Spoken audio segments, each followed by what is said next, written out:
Hi, this is Vickie with BrickAfterBrickToys, home of Lego love, Lego rain, and Lego fun, where we help you have fun building your Lego world.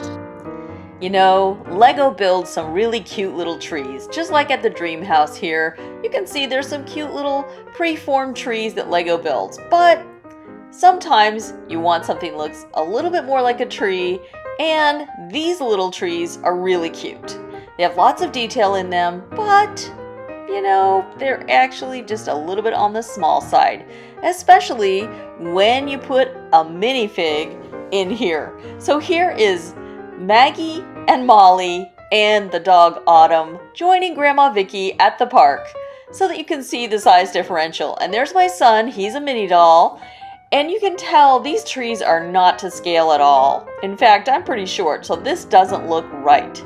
So I thought, wouldn't it be great to take the tree that you kind of like the shape of, and it's already a tree, but it's just not quite tall enough. So what can you do about that? Well, there's plenty you can do. And Lego makes some cute little trees that are kind of a suggestion of a tree, but if you combine them, then they can actually look like a tree. So that's what we're going to do in this tutorial. We're going to take some of the existing trees and modify them so that they can be taller and more effective in your landscape. All it takes is a few extra bricks. Now you can be boring and just kind of do 2x2s and just add it in there, but that's not really going to keep the shape of the tree.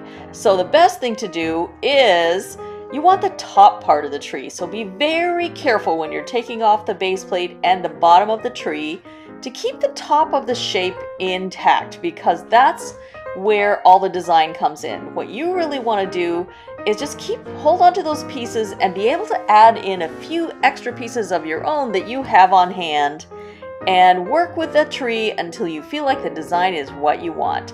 Well, that's what I did with this tree, and I just kind of kept slowly adding different pieces to get the shape, because I didn't want it to just be a straight like stovepipe tree. I wanted it to have some angles and some detail to it so that it'd be really fun and interesting. And you can see that little birdhouse.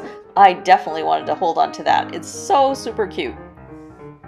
All right, I've got the height more like what I want. So you can see, I believe I added 3 or 4 2x2s to make this a taller tree, but I had to take some of them away and add in some of the bottom pieces of the original tree shape. And you can tell it works pretty well. So I'll bet you have pieces laying around the house that you can use to modify trees that you have. So hang in there, because I got this one together and then I found something that I liked even better. So it looks pretty good when you add it back into the little garden park area, but I didn't like the birdhouse. It wasn't the right height anymore in the tree. It looked ridiculous at that height. So I had to take off a few bricks and reshape everything and add the birdhouse back in. Don't be afraid to do it. They're your bricks. You can do whatever you want with them. So I was much happier when I lowered the birdhouse so that it looks better. And I had a really happy surprise. When I did that, I actually reworked the bottom of the tree. Now you're going to think this is a little weird that one of those wedge tiles actually sticks out further than the small plate that it's on. But I found it's perfect, because then it actually can be added on to stabilize the whole scene that you're working with. So I loved that. So here's another cute little wildflower garden that I came up with, and you can see how easy it is to add that tree in there. Well, now the other tree looks absolutely ridiculous, so I definitely had to make more changes. So hold on for just a second, and through the magic of editing, you will see what I did to make this other tree look awesome too. So it also had a little birdhouse, and I thought it'd be fun because bluebirds like to be a certain height from the ground. I thought it'd be fun to put it on a pole instead of in the tree. But doesn't that look better? I think that looks so much better. And I also, when I was modifying this other tree, I did the same thing so that it would have the extra tile that was sticking out. So you can see in the background, I couldn't stop myself. I had to fix the apple tree, and there's another tree over there that I had to fix. So they're interchangeable now, which really makes more sense for your Lego world, because then you'll have more fun with it, because you can move the trees around. And I'm actually going to be doing a whole series on garden flowers and how to create certain looks with the garden flowers. But you can see here, again, the apple tree has that little extra bump out piece, and so it easily fits into this setting.